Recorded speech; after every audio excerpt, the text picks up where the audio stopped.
어제 우리가 공부했던 걸 잠깐 복습하고 오늘 진도를 나가도록 하겠습니다. 어제 모세오경부터 여호수아, 사사기, 그 다음에 사무엘, 룻기가 여기 들어갑니다. 중요하죠? 사무엘 상하, 왕상하, 그 다음에 대상하. 이렇게 이스라엘의 역사가 진행되는 것을 우리가 봤고요. 이 진행 상황을 우리가 거꾸로 마지막 시대에 적용하면 이것이 교훈이 된다고 말씀드렸습니다. 여기에 에덴이 있었고 애굽에서 출발해서 출애굽에서 홍해를 건너서 이게 홍해입니다. 그래서 여기서 모세의 노래를 불러요. 그리고 광야로 들어왔습니다. 광야는 모래길이죠. 모래가 반짝이는 곳. 그 다음에 가나안에 들어오는데 여기 요단강을 건너갑니다. 그리고 가나안에 들어와서 첫 번째 단계는 뭐냐면 전쟁입니다. 가나안 전쟁이죠. 그 다음에는 사사시대예요. 이스라엘이 비조직화된 이스라엘의 상태입니다. 그 다음에 마지막 사사 사무엘에서 사울을 거쳐 다윗으로 이동해가는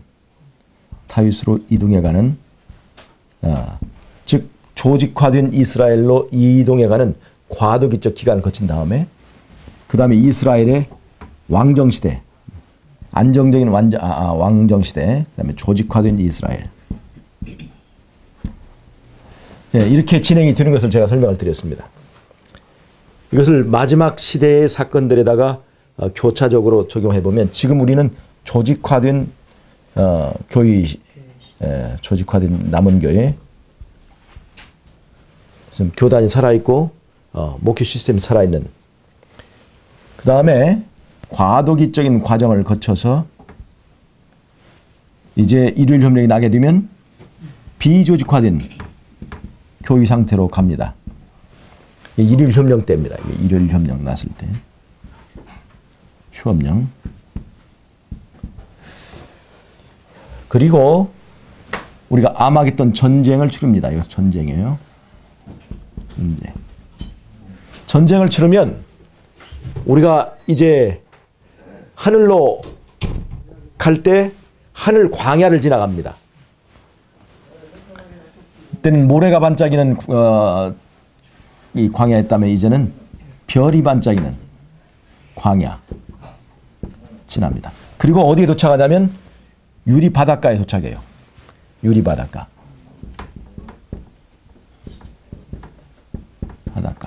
거기서 우리는 모세와 어린 양의 노래를 부릅니다. 어린 양의 노래를 불러요. 그리고 이제 우리가 사는 곳은 에덴. 다시 에덴으로 돌아가는 것입니다. 이 구조를 우리가 맞춰보면 정말 신기하게도 딱 이렇게 짝을 이루고 있는 것을 볼 수가 있죠. 제가 좀 말씀드리려는 건 이것입니다. 여기 이 광야 부분이에요. 우리가 전쟁이 끝나고 모세는 모래가 반짝이는 그 광야를 가야만 했지만 우리는 이제 별이 반짝이는 하늘 우주의 광야를 가로질러서 하늘 유리바닷가에 이르게 될 것입니다. 여러분, 이 과정이 얼마나 걸릴까요? 화이트보이는 이것을 7일간이라고 그랬습니다. 7일간의 여행이라고 그랬어요. 자, 여러분 제가 한번 질문할까요? 하나님께서 능력으로 우리를 단번에 하늘 유리바닷가로 이동시킬 수 있습니까? 없습니까? 순간 이동시킬 수 있습니다. 근데 왜 일주일간 이 여행을 이 광야 기간을 거치게 했을까요?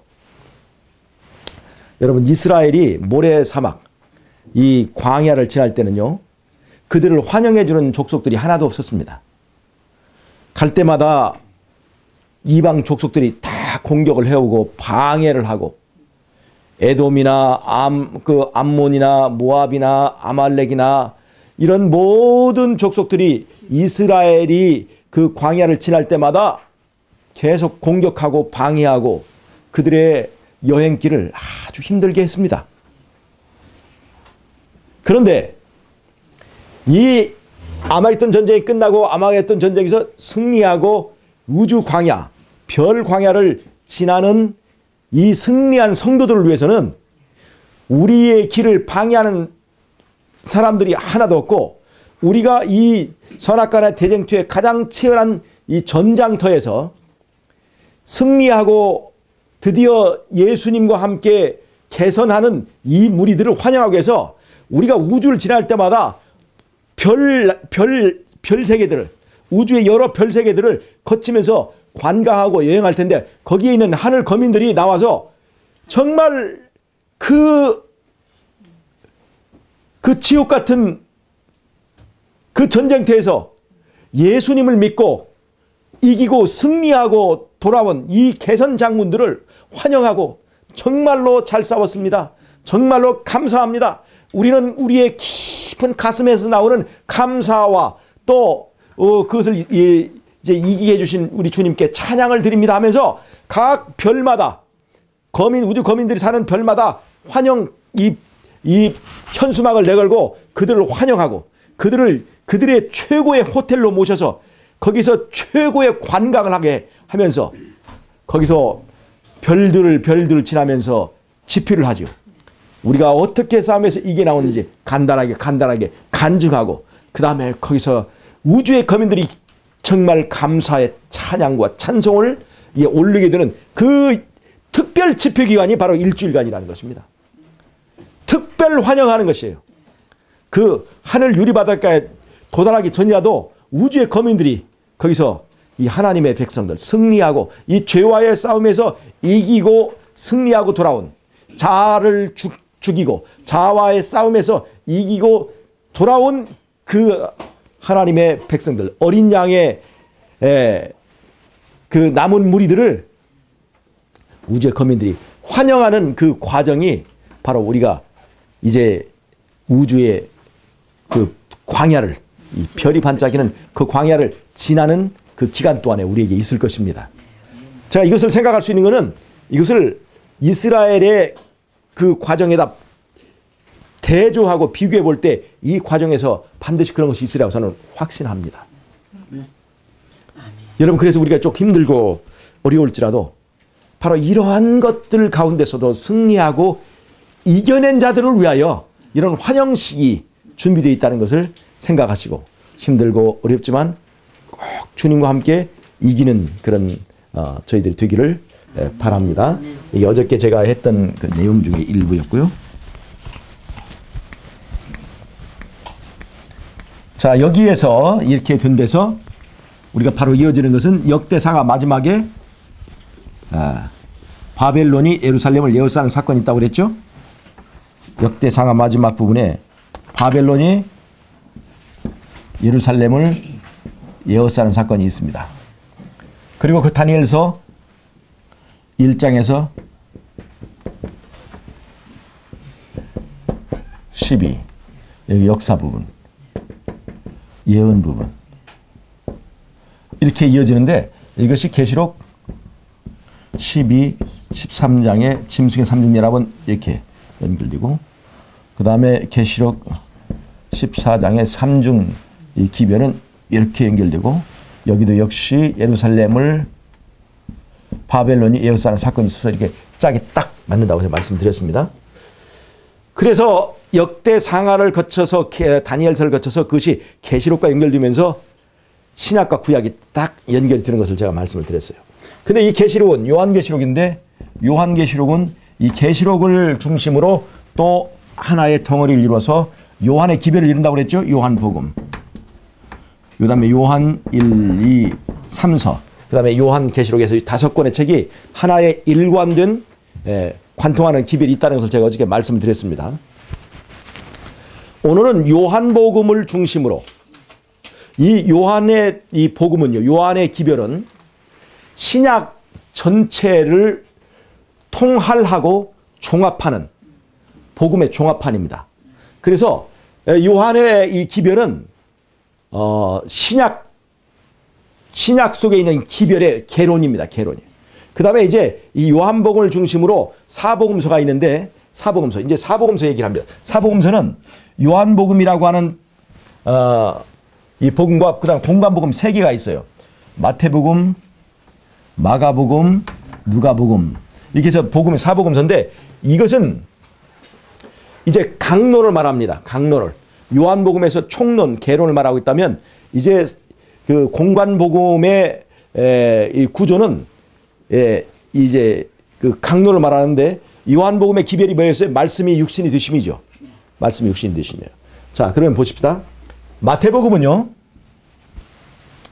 마태복음은 유대인들을 위해서 쓰여진 성경책입니다. 유대인을 위해서 쓰여졌어요. 유대인은 성경을 잘 알아요. 성경에 대한 지식이 많습니다. 그래서 마태복음에는 설교가 아주 많이 있습니다. 다른 말로 하면 말씀이 많이 있어요. 말씀이. 글자인 말씀이 있죠. 그 다음에 마태복음은 예수님을 하나님의 아들로 소개하고 있습니다. 하나님의 아들로.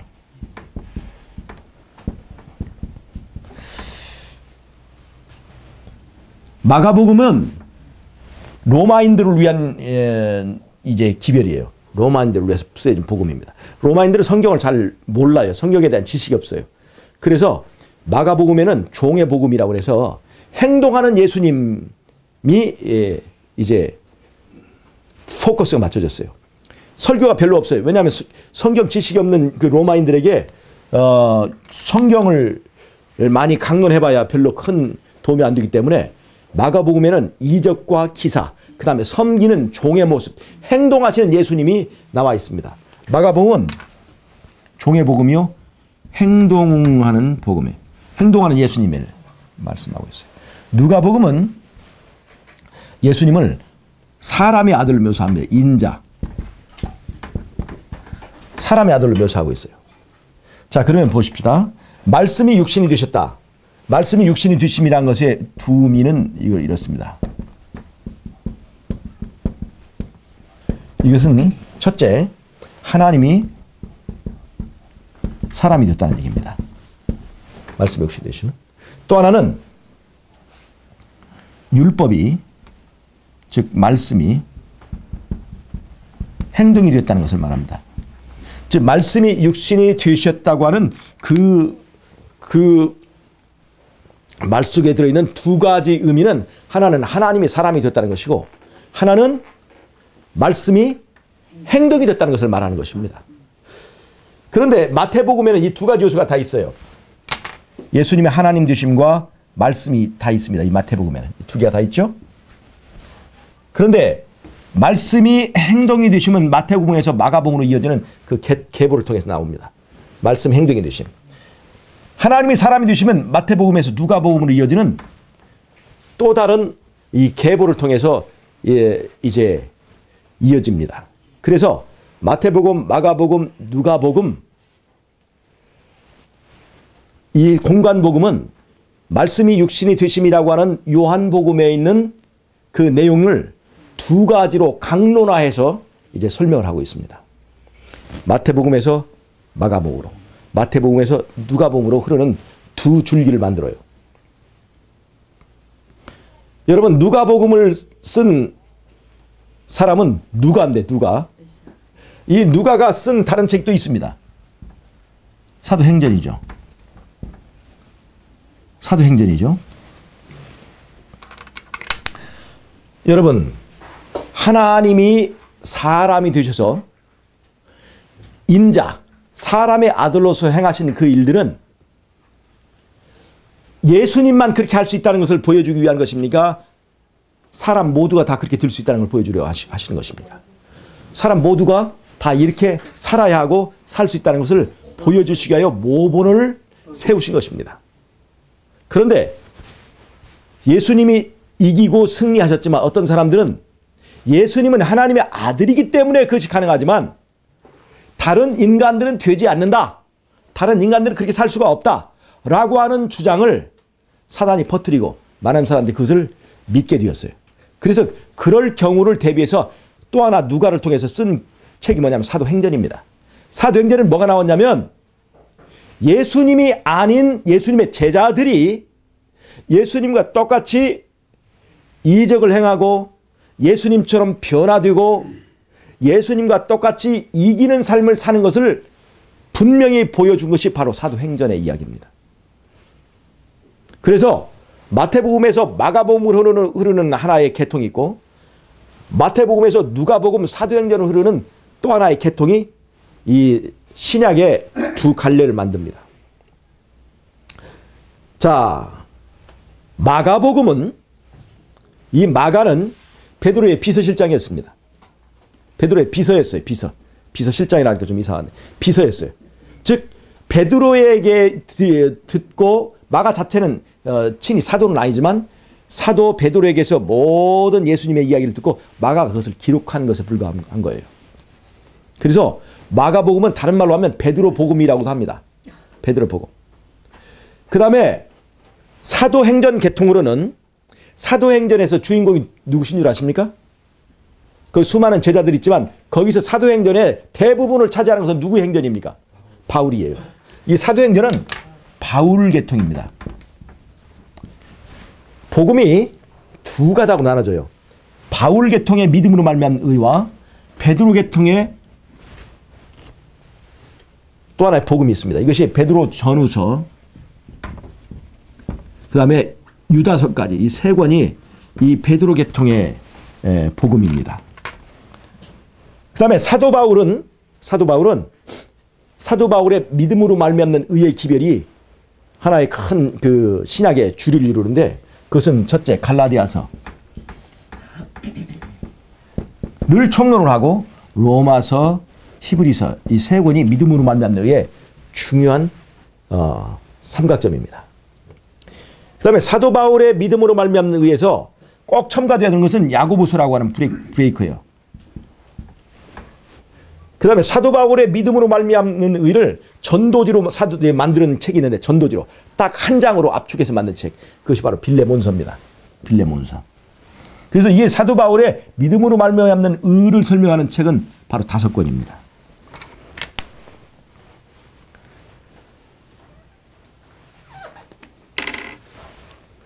그 다음에 요한에게 7 교회에 보내는 편지가 있다면 사도 바울이 쓴 교회에게 보내는 7개의 편지가 있어요. 사도 바울은 이 옥중서신으로 에베소서, 빌립보서, 골로새서를 쓰고 사실 빌레몬서도 이게 옥중서신인데 빌레몬서는 믿음으로 말미암은 의의 편지됐기 때문에 이 3권의 편지가 있고 고린도 전후서, 데살로니가 전후서를 포함하면 이것들이 7개의 교회에게 보내는 편지입니다. 그리고 디모데 전후서, 디도서 이 3권은 목회서신입니다. 그래서 이걸 다 합치면 신약의 27권이 구성이 됩니다. 오늘은 제가 요한복음이 신약의 기별의 총론을 말한다면 마태복음에서 마가복음으로 흐르는 말씀이 행동이 되신 그 기별과 하나님의 사람이 되신 그 다음에 누가로부터 사도행전에 흐르는 그래서 바울로 이어지는 이 바울 계통의 믿음으로 말미암는 의의 두 가닥이 있는데 이 두 가닥이 합치면 뭐가 되냐면 말씀 육신이 되심이에요. 바울은 주로 사람의 내면적인 개혁을 주장했습니다. 바울은 율법에 문제가 있는 것이 아니라 사람의 문제가 있다. 바로 누가복음이 바로 사람의 이 예수님의 인자 되심, 사람 되심에 대해서 강조했잖아요. 하는 것처럼 이 사람의 문제를 다룬 것이 바로 이 바울입니다. 베드로는요. 너희가 거듭난 것이 거룩한 것을 거듭났으면 너희 행실도 거룩하라고 얘기하고 있어요. 즉 바울은 우리 내면의 사람의 변화를 얘기했다면 베드로는 사람이 변화됐으면 그 행실이 변화되어야 된다. 베드로서는 말이죠. 베드로 전후서는 이제 그 네로 때에 로마의 화재 사건이 일어났죠. 그리고 나서 그 모든 누명이 누구에게 씌워졌냐면 기독교인들에게 씌워졌습니다. 그놈들이 다 불을 지르고 그 다음에 그놈들은 남자 여자 구별 없이 이 혼음을 하고 모든 이 더러운 누명들이 다 기독교인들에게 씌워지는 때였어요. 그때 베드로는 이렇게 얘기합니다. 세상 사람들이 너희들을 흠잡으려고 이런 누명을 씌우지만 그런 사람의 눈에라도 흠이 잡히지 않을 만큼 흠없는 사람이더라고 하고 베드로는 흠없는 사람이더라고 강조하고 있는 거예요. 너의 거듭난 것이 거룩한 씨로 거듭났으니까 하나님 앞에 흠도 점도 없이 거룩하게 서라고 얘기한 것이 바로 베드로의 기별이에요. 베드로전서 1장 15, 16절을 보면 하나님이 거룩하니 너희도 거룩하라고 말씀하셨느니라. 레위기 1장 44절 45절을 인용해서 이 베드로는 얘기하고 있습니다. 자, 그러니까 베드로는 행동을 강조했고 바울은 사람의 내면을 강조했어요. 두 개를 합치면 말씀이 육신이 되십니다. 바울은 말씀으로 사람을 바꾸라 하는 것이고 사람을 바꿨으면 베드로는 행동을 개혁하라고 얘기하고 있어요. 그러니까 말씀이 육신 되시면 바로 그것이 말씀이 사람의 결국 행동까지 바꿔버리는 그 모든 것을 포함하는데 그것이 요한복음 안에 총론으로 들어있다면 그것이 두 개의 이제 가닥을 만들면서 하나는 행동을 강조하는 복음, 하나는 사람을 강조하는 두 가닥으로 나눠진 것을 우리가 볼 수 있다는 것입니다. 그걸 다 합치면 요한복음에 있는 말씀이 육신이 되심이라고 할 수 있다는 것입니다. 그 신약의 모든 신약이 27권이나 되지만 신약의 이야기를 다 합치면 결국 뭐가 되냐면 요한복음에 말씀이 육신이 되심이라고 하는 것입니다. 자, 이해하시겠습니까? 제가 이제 오늘 특별히 강조하려고 하는 것은 이제 이 바울의 복음입니다. 이 두 개의 계통에 있어서 이 바울의 이제 믿음으로 말미암는 제가 설명을 하려고 하는 것이죠.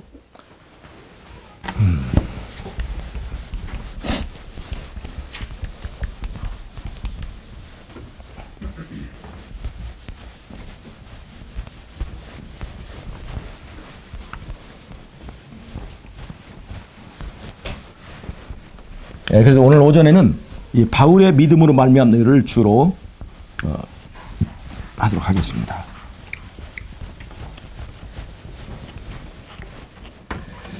바울이 말한 믿음으로 말미암는 의에 관한 개론서는 갈라디아서입니다. 갈라디아서는 바울이 기록한 그 믿음으로 말미암는 의서 중에서 가장 먼저 쓰여졌어요. 갈라디아서. 갈라디아서의 주제는 뭐냐면 사람이 어떻게 율법으로부터 자유롭게 될 수 있느냐 하는 것입니다.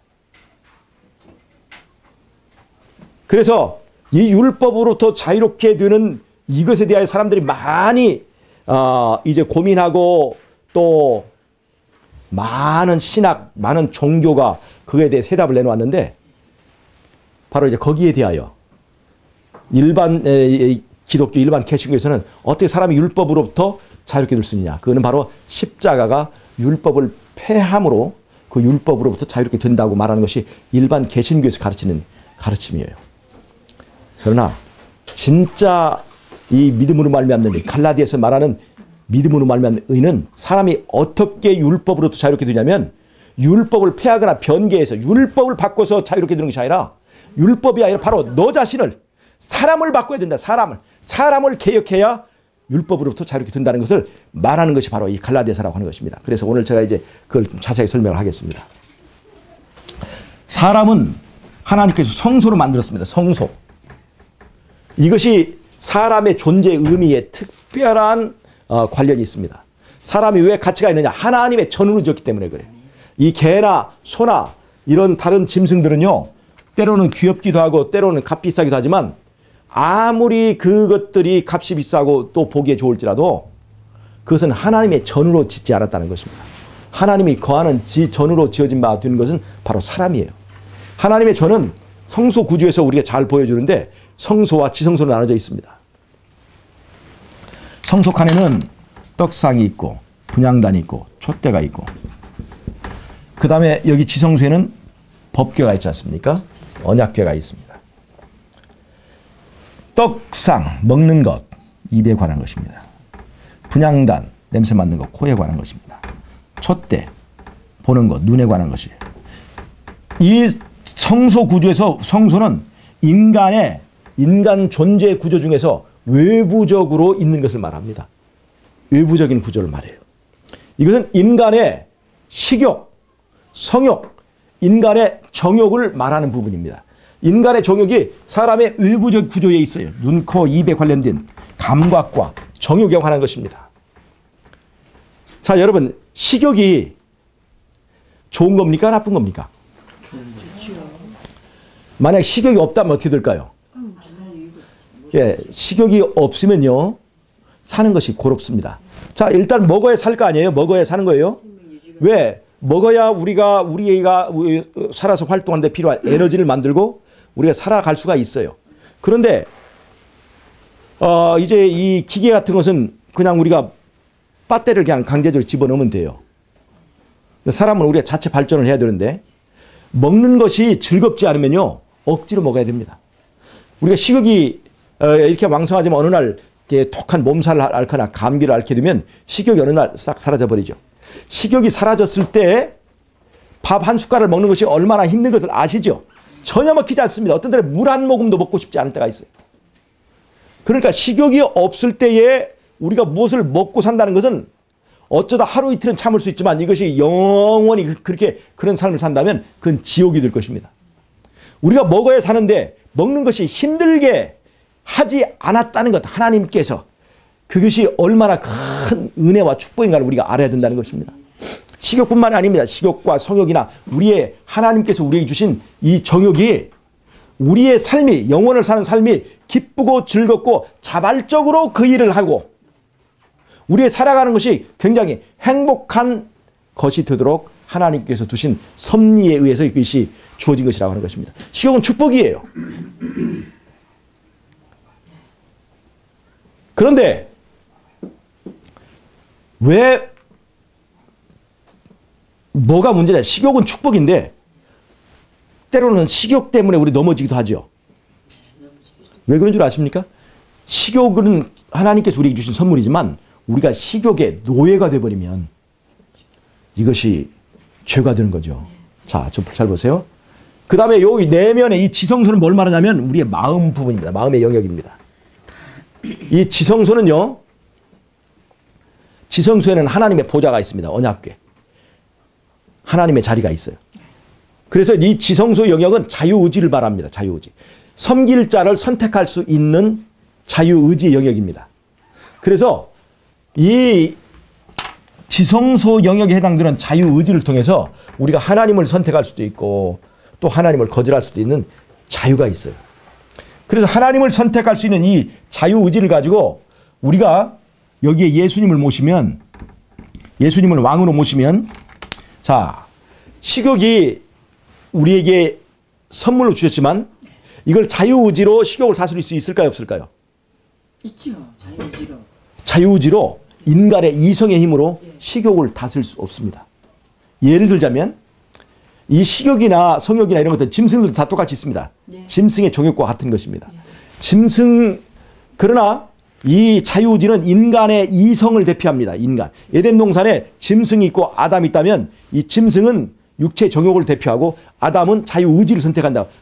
나타낸다 볼 수 있어요. 그런데 아담이 힘으로 공룡을 이길 수 있습니까? 힘으로 호랑이를 이길 수 있습니까? 그건 안 돼요. 이길 수가 없어요. 그러면 아담은 어떻게 호랑이나 공룡이나 이런 짐승들을 다스렸는가? 사실 아담은 자기 자신이 하나님을 영접할 수 있는 하나님의 성전으로 지었기 때문에 아담이 하나님을 왕으로 선택하고 하나님을 영접할 때 아담 안에 하늘과 연결된 그 통로를 통해서 하늘의 능력이 임재해요. 하나님이 임재할 때 아담 안에 있는 하나님 때문에 이 짐승들이 다 아담에게 굴복하고 따랐다는 것입니다. 다른 말로 하면 우리의 자유의지로는 절대로 우리의 식욕이나 성욕이나 육체의 정욕을 다스릴 수가 없습니다. 예전에 유대인들이 그렇게 했어요. 유대인들이 자유의지를 가지고 인간의 힘으로 이 정욕을 다스릴 수 있다 생각을 했습니다. 그런데 아무도 그 정욕을 다스리고 이긴 사람은 없다는 것입니다. 그럼 어떻게 이 아담은 어떻게 우리는 이 식욕이나 정욕을 다스릴 수 있는가? 그건 뭘 말하냐면 우리가 자유의지가 있잖아요. 이 자유의지를 갖고 직접 우리 육체 정욕을 다스리려 하지 말고 이 자유의지를 가지고 뭘 하냐면 내 마음속에 예수님을 주인으로 선택하는 일을 하는 것입니다. 섬길 자를 선택하는데 이 자유의지를 사용하라는 것입니다. 그래서 섬길 자를 선택하는 그 선택력을 통해서 예수님을 어디에 모셔요? 이 자리에다 모시는 거예요. 마음이 보좌에다. 그러면 내가 어디와 연결되냐면 하늘과 연결돼요. 하늘의 능력이 나에게 임합니다. 성령의 능력이. 성령의 능력이 내게 임할 때 그 성령의 능력으로 우리가 육체의 정욕을 다스리는 사람이 되는 거예요. 그 상태가 바로 에덴 동산의 평화의 상태입니다. 그 상태가 바로 낙원 상태입니다. 즉 여기에서 문제는 다스리는 자가 누구냐에 따라서 나라가 달라진다는 것입니다. 자, 이해하시겠습니까? 그러니까 여기 이 구조는 굉장히 중요해요. 자유의지를 가지고 정욕을 직접 다스리는 데 쓸 것이 아니라 자유의지를 가지고 누구를 모시라고요? 예수님을 영접하라는 것입니다. 예수님. 자유의지를 가지고 문 밖에 계신 예수님을 영접하는 데 사용해라 하는 이 말입니다. 자, 그런데 원래 아담은 이런 상태였습니다. 예수님이 영접된 상태였어요. 그런데 뱀이 아담을 유혹했죠. 자, 뱀이 예수님을 몰아낼 수 있습니까? 뱀이 자신의 힘으로? 아니요. 몰아낼 수가 없어요.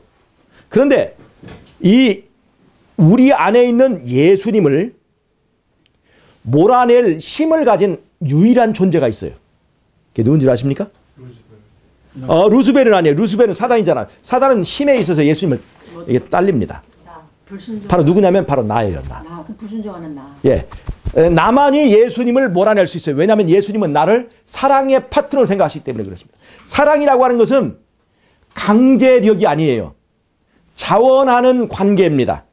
자원해서 내가 남편으로 인정하고 또 신부로 인정하는 그런 그 관계가 바로 사랑의 관계인데 예수님은 힘이 강하신 분이에요. 힘이 강하신 분이 나에게 한번 결정하면 다시는 물르지 못한다. 그러니까 일방적으로 나와 그 관계를 예수님이 결정해버린다면 그거는 자원하는 그 관계가 아니고 굉장히 억압적인 관계, 독재적인 관계가 돼요. 그래서 예수님께서는 이 예수님과 우리와의 관계가 정말 자발적이고 자원하는 사랑의 관계가 되기 위해서 우리에게 자유의지를 주셨습니다. 어떤 자유의지? 예수님을 거절할 수 있는 자유를 주셨어요. 예수님은 우리를 거절할 자유가 없어요. 그 자유는 누구에게만 줬을까요? 우리에게만 준 거예요. 그 표가 뭐냐? 선악과입니다. 내가 예수님을 거절할 수 있는 자유를 주신 거예요. 내가 예수님을 정말 예수님이 사랑스러워서 예수님을 영접하고 예수님을 받아들일 때만 예수님은 내 안에서 왕노릇 하시지. 예수님이 억지로 강제로 하지 않도록 나에게 자유의지를 주신 거예요. 그러니까 이 온 우주에서 사단도 다른 천사도 누구도 예수님을 이 자리에서 몰아낼 수 없어요. 그러나 누구에게만 그 권한을 주셨는가? 사랑의 대상인 나에게만 예수님을 몰아낼 수 있는 권한을 주신 거예요. 그러니까 예수님에게 한 가지 아킬레스건이 있다면 누구냐면 바로 우리입니다. 예수님은 다른 사람에게는 다 강하시지만 누구한테만 약해요? 나한테만 약하십니다. 사단은 그 약점을 알았습니다. 그래서 사단이 누구를 공격했을까요? 인간을 공격한 거예요. 인간을 유혹한 거예요.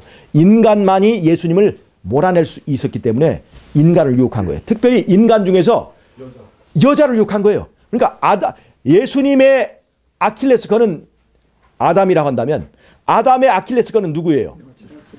여자예요.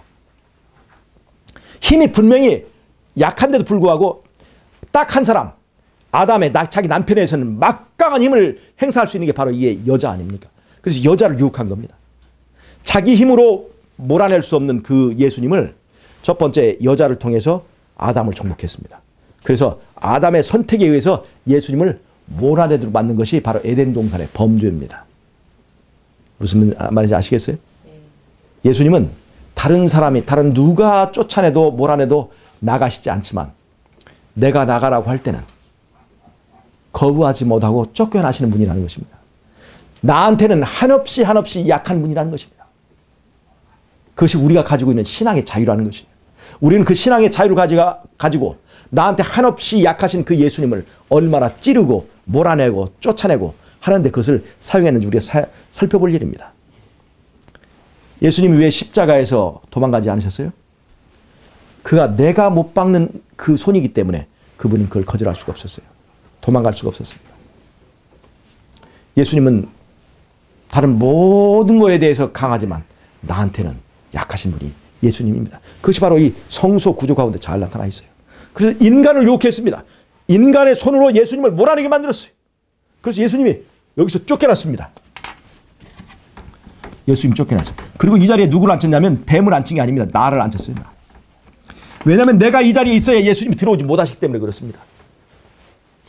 그리고 뭐라고 그랬어요? 범죄할 때 네가 하나님같이 될까 하여 선악과를 따먹지 못하게 하지 아니하느냐 그렇게 얘기한 거예요. 다른 말로 하면 너도 하나님같이 될 수 있어. 네가 하나님같이 될 수 있어. 너도 이 선악과를 따먹음으로 지식을 얻어서 네가 하나님같이 될 수 있어. 바로 그 유혹을 받고 여기다 하나님의 자리에 자아가 앉게 된 것입니다. 우리의 문제는 바로 이거예요. 죄라고 하는 것은 바로 이런 상태를 말합니다.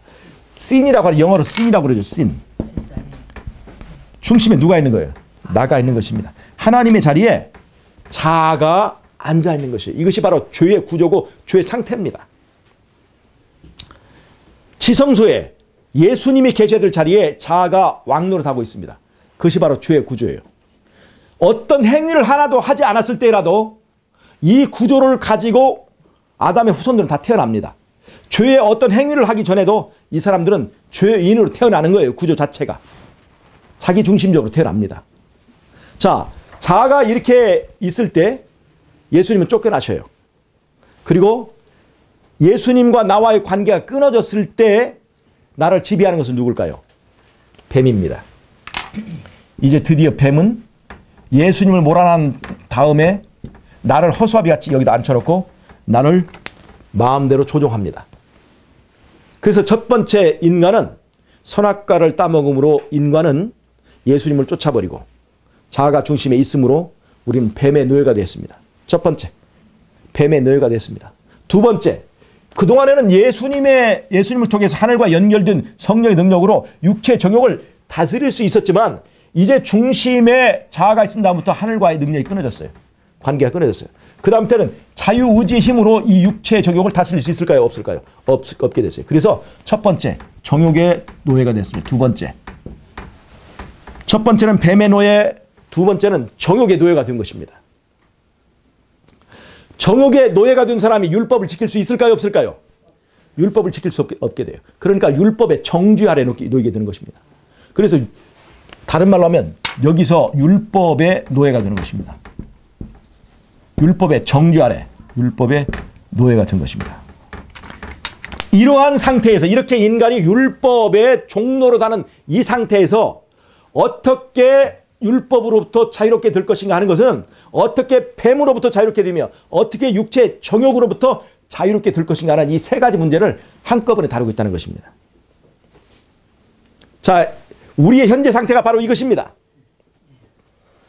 나 중심적으로 있을 때 우리는 뱀의 노예, 육체의 정욕의 노예, 그 다음에 율법의 노예가 되는 것이에요.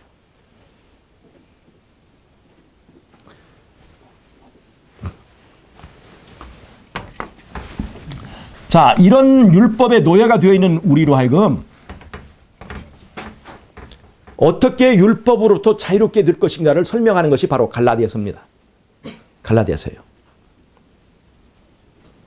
그래서 이 갈라디아서를 율법의 행위로부터 자유롭게 한다고 하는 구절을 잘못 해석해서 율법의 노예 상태로부터 벗어나기 위하여 율법을 폐하는 걸로 이해를 해요. 예, 율법을 폐하는 걸로 이해를 해버려요.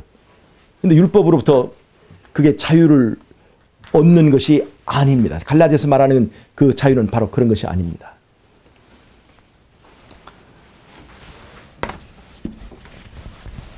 자, 보세요. 자, 지금 이게 이런 상태에 있죠. 근데 이런 상태에서 첫 번째, 하나님께서 우리에게 율법을 주신 것은 이 율법을 통해서 내가 죄의 노예에 있는 상태를 깨닫게 됩니다. 뱀의 노예, 죄의 노예, 정욕의 노예가 된 상태를 깨닫게 해줘요. 자, 율법은 두 가지가 있습니다. 도덕적 율법, 그 다음에 의문의 율법. 자, 보세요. 율법이 도덕적 율법이 있어요. 자, 10계명을 말하는 거죠. 그러니까 내가 이 죄의 상태에 있을 때 내 상태를 알까요, 모를까요? 자기 중심으로 사는 사람이 자기가 잘못된 걸 알아요, 몰라요? 전혀 모릅니다. 아무리 다른 사람이 얘기를 해줘도 자기가 잘못된 것을 인정하지 않습니다. 그때 내 자신의 상태를 깨닫도록 하나님께 보내주신 것이 뭐냐면 바로 십계명입니다. 십계명은 우리의 상태를 보여줘요. 너는 죄에 노예되었다. 그리고 너는 죽어야 한다고 율법은 우리에게 사망을 선고합니다. 십계명은 이렇게 사망을 선고해요. 그럼 인간이 율법의 요구를 채우려고 많이 노력을 하죠. 인간이 지금 이 상태에서 중심의 자아를 그대로 둔 채로 율법의 요구를 채우려고 많이 합니다. 그것이 바로 율법주의의 행위예요. 율법의 요구를 채우려고 많이 하는데 노력하면 노력할수록 좌절과 절망이 깊어집니다. 그래서 어떻게 고백하게 되냐면 오라 나는 곤고한 몸이로다. 누가 나를 이 사망의 몸에서 건져낼 것이냐라고 로마서 7장에 있는 절규를 하게 돼요. 거기까지 내가 정말 내 힘으로 정말 나는 스스로 구원할 수 없다는 이 고백을 할 때까지 이 십계명이 내 상태를 진단해줘요. 깊이 깊이 절망합니다. 캄캄한 좌절이 밀려옵니다. 그럴 때 말이죠. 그 옆에 있는 의문의 율법. 제사법이죠. 양을 잡아서 제사 드리는 제사법의 의문의 율법은 이 의문의 율법이 그 옆에 있으면서 율법의 요구를 채우지 못해서 좌절하고 절망하는 바로 죄인에게 그 율법의 요구를 채울 수 있는 방법을 가르쳐 주는데 양을 통해서 누구를 가르치냐면 예수님을 가르치는 거예요. 예수님을 가르치는 거예요. 예수님의 십자가를 가르치는 것입니다. 이 의문의 율법이 이 절망한 이 죄인 뱀에 노예되고 육체의 정욕에 노예되고 또 율법에 의해서 사망 선고를 받은 나에게 의문의 율법 이 제사법은 바로 예수를 가르쳐 줍니다. 그래서 인간이 그 손가락을 따라서 십자가를 바라봅니다. 십자가를 바라보는데 한 사람이 죽어요. 그 십자가에 죽는 그 예수님은 내가 몰아냈던 예수님이에요. 내 마음에서 예수님은 독재자라고 생각해서 사단의 말을 듣고 몰아냈던 예수님입니다. 내가 하나님 되는 것을 싫어해서 선악과를 먹지 못하게 만드는 뭔가 아끼는 것이 있는 가장 소중한 것을 아끼는 그런 얘기를 들었던 그 예수님이 십자가에서 죽으시는 거예요. 근데 그 얘기를 가만히 보니까 하나님은 독재자시고 하나님은 가장 소중한 어떤 것을 나에게 주지 않는다. 그것이 바로 선악과 얘기입니다. 선악과, 보암직하고 먹음직하고 지혜롭게 할 만큼 탐스러운 그것만 먹으면 하나님같이 될 수 있겠는데 하나님은 다른 값싸고 하찮은 것은 다 먹으라고 했으면서도 정말로 소중한 것은 먹지 못하게 딱 막고 계시는 그런 하나님의 생각에서 우리가 그 예수님을 몰아냈는데 십자가를 바라보니까 하나님이 온 우주보다도 소중하고 가장 소중한 그분의 독생자를 나를 구하기 위하여 아낌없이 십자가에 바치시는 제단에 바치는 그 모습을 깨닫게 되는 거예요. 즉 십자가를 통해서 누구를 알게 되냐면 하나님의 진실을 알게 되는 것입니다. 하나님은 나를 구하기 위하여 독생자라도 아끼지 않고 다 바치는 그 하나님이신 것을 깨닫게 되는 거예요. 나를 위하여 십자가에 죽기까지 자기 생명을 버리시는 예수님을 통해서 십자가에서 내 왕의 진실을 깨닫게 됩니다. 예수님에 대한 오해가 풀려지는 거예요. 그리고 그 사랑에 내가 무릎 꿇습니다. 그리고 그 사랑에 녹아서 자아가 죽습니다. 여기 중심에 이 자아가 죽잖아요. 십자가를 바라보는 그 십자가의 사랑에 의해서 이 자아가 죽고 이 사랑에 의해서만 사랑에 의해서만 이 자아가 죽어요. 하나님의 진실을 우리가 깨달을 때만 이 자아가 죽어요. 자아는 세상에 어떤 힘으로도 죽지 않습니다. 하나님의 십자가의 사랑에 의해서만 이 자아가 죽어요. 그래서 십자가를 바라볼 때 하나님의 진실을 깨닫게 될 때 그때서야 이 왕노릇하려고 했던 자아가 너무나 부끄럽고 정말 나를 위해서 독생자도 아끼지 않으신 하나님의 진실을 깨달은 다음에 그분이 진짜 왕이었구나 하고 예수님을 내가 왕으로 영접하게 되면 십자가에 죽으신 예수님은 내 안에 왕으로 부활하십니다. 그래서 예수님이 여기에 왕으로 이제 들어오시게 되는 거예요. 이 십자가를 통해서. 자, 그러면 보세요. 이제 예수님이 중심에 우리의 지성소에 모셔졌습니다. 그럼 내가 과거에 어떤 죄를 지었다 할지라도 내가 율법 앞에서 섰을 때 율법이 죄인인 나를 볼 때 내 외모를 보지 않고 율법은 내 중심을 살펴봐요. 중심에 누가 있는지를 봐요. 누가 있어요? 예수님이 있는 거예요. 예수님. 예수님이 내 삶의 주인인 것을 봅니다. 주인을 보는 거예요. 이 지성소를 보는 것입니다.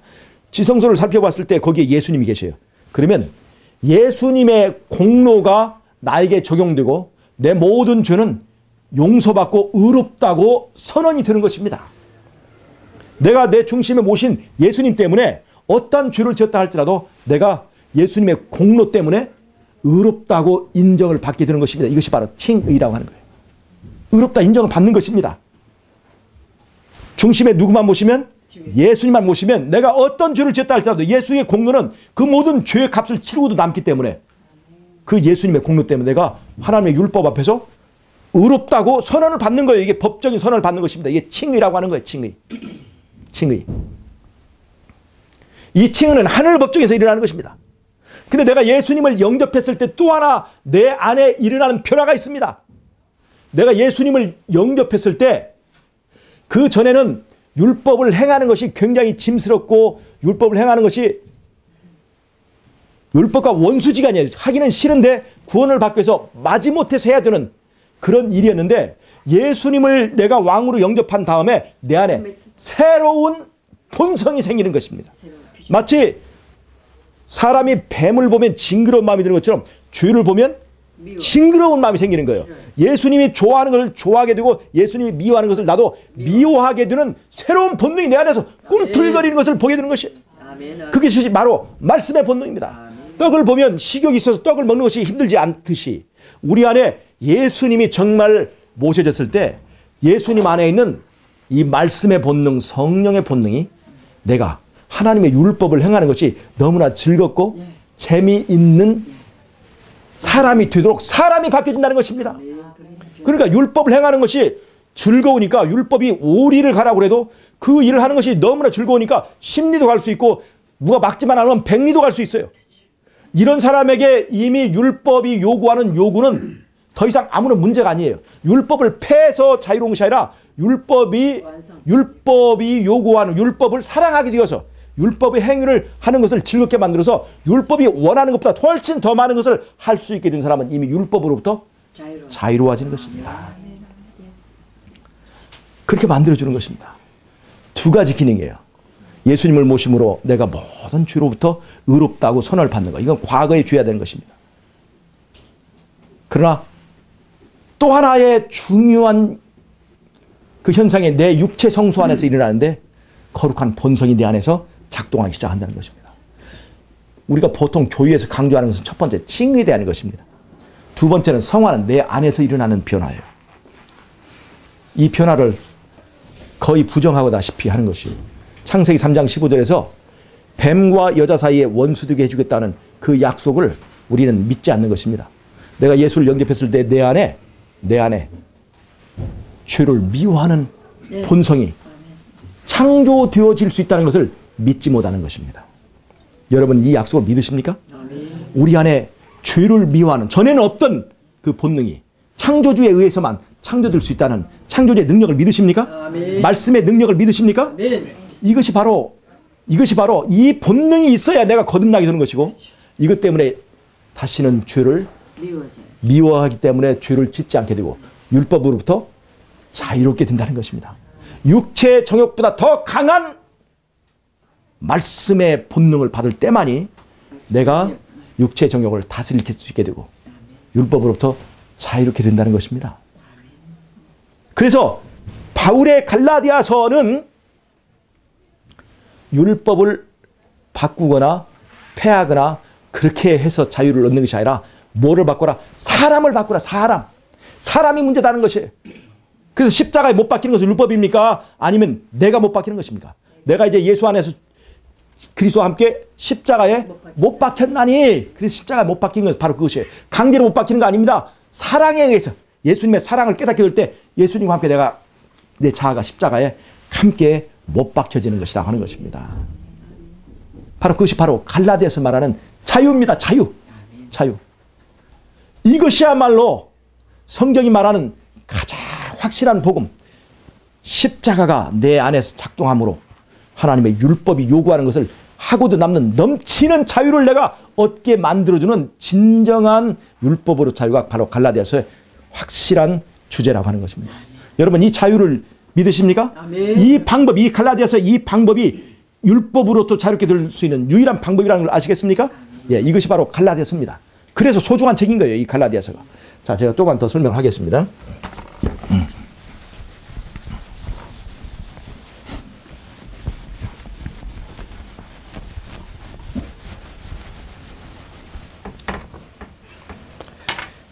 자, 여기에 지금 나가 중심으로 되어 있는 이 나의 세계입니다. 주의 세계죠. 나가 중심이 돼요. 이 나가 중심이 되어 있는 나에게 자유라고 하는 것은 내 마음대로 하는 자유를 말합니다. 내 마음대로 하는 자유. 나가 중심에 있는 이 상태에서 자유라고 하는 것은 내 마음대로 하는 자유예요. 이걸 우리가 생각하는 자유입니다. 그런데 이 내 마음대로 하는 자유의 방해거리가 뭐냐면, 방해물이 뭐냐면 이 자유의 브레이크가 되는 것이 뭐냐면 율법이에요. 율법. 율법은 내 맘대로 하지 못하게 해요.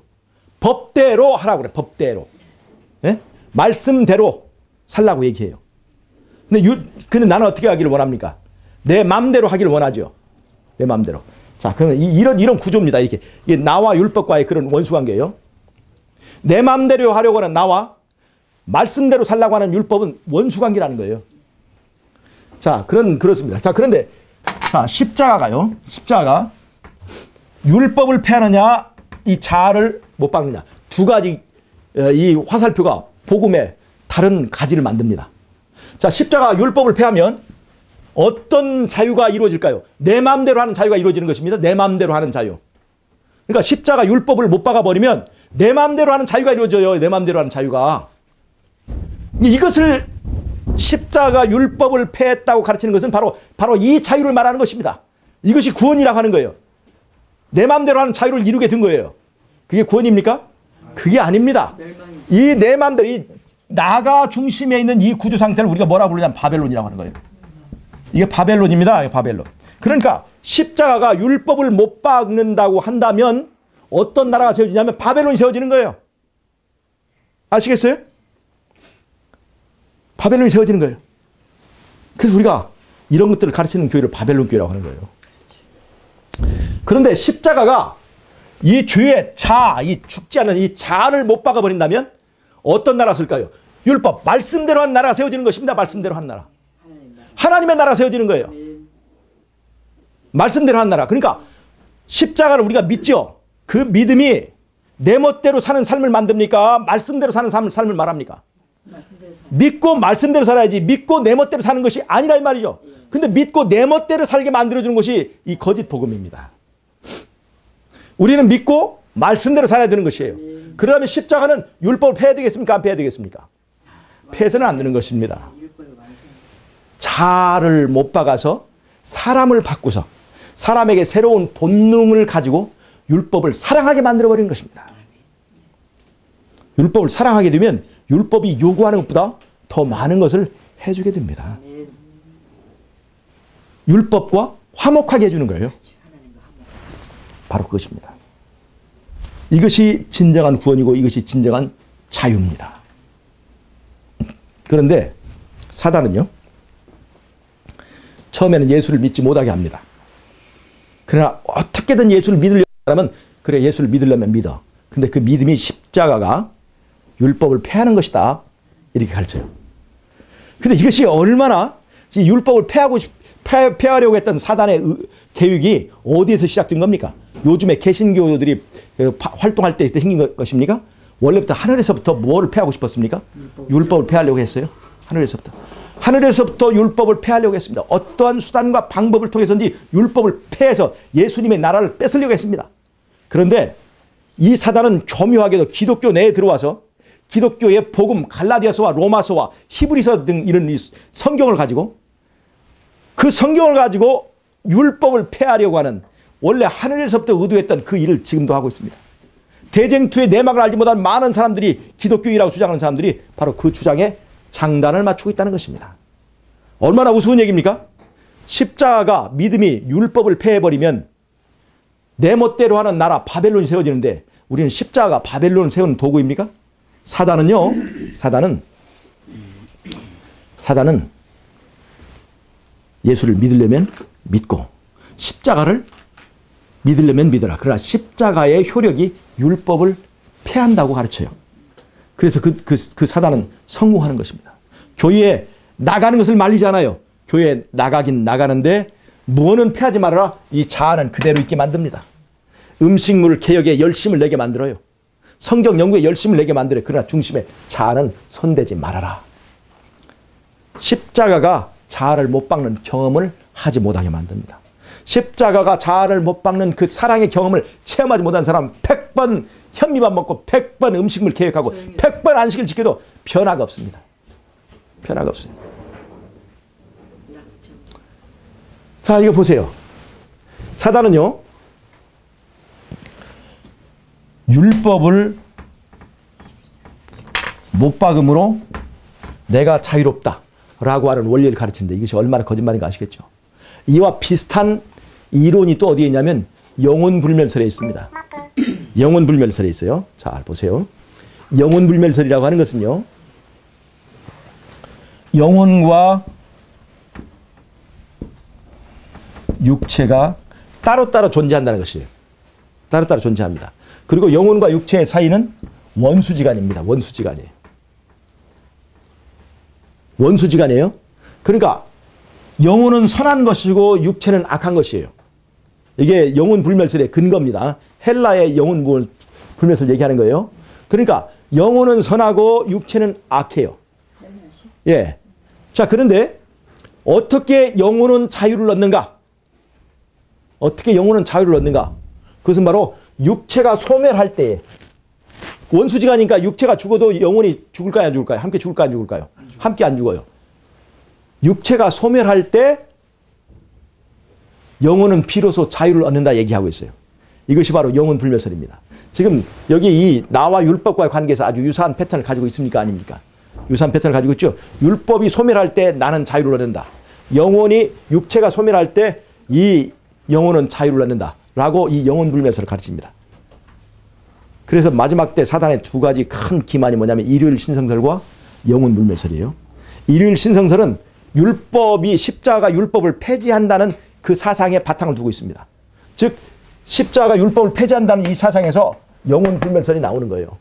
그 다음에 여기서부터 일요일 신성설이 나오는 것입니다.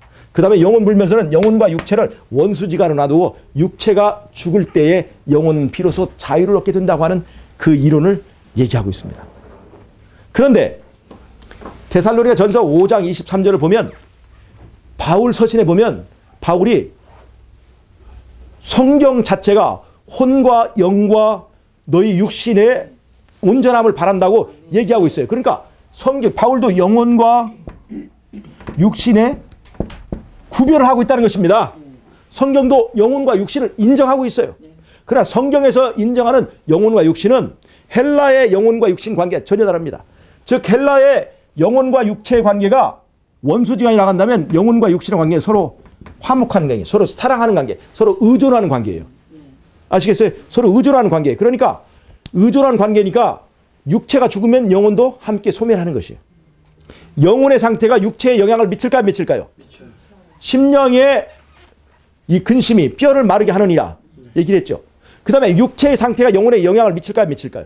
미쳐요. 그래서 우리가 음식물 기별을 가지는 겁니다. 아시겠어요? 이것이 성경적 사상이에요. 영혼과 육체가 서로 사랑하는 거예요. 아까 우리가 예수님을 통해서 내 자아가 사람이 바뀌어주면 율법과 내가 화목하게 된다고 그랬죠. 사랑하게 되는 거죠. 사랑하는 관계에서 문제가 해결되는 것입니다. 자, 이 구조를 아주 유사한 패턴을 가지고 있죠. 육신이 죽어야 영혼이 자유롭게 된다. 율법이 폐해야 내가 자유롭게 된다 하는 원리와 비슷해서 사단이 마지막 때 사용하는 두 가지 커다란 거짓말, 그것은 바로 일요일 신성설과 그 다음에 영혼불멸설인데 이 두 개가 알고 보면 같은 원리, 같은 질문 시간 주십니까? 예예예 같은 과정을 거친다고 하는 것입니다.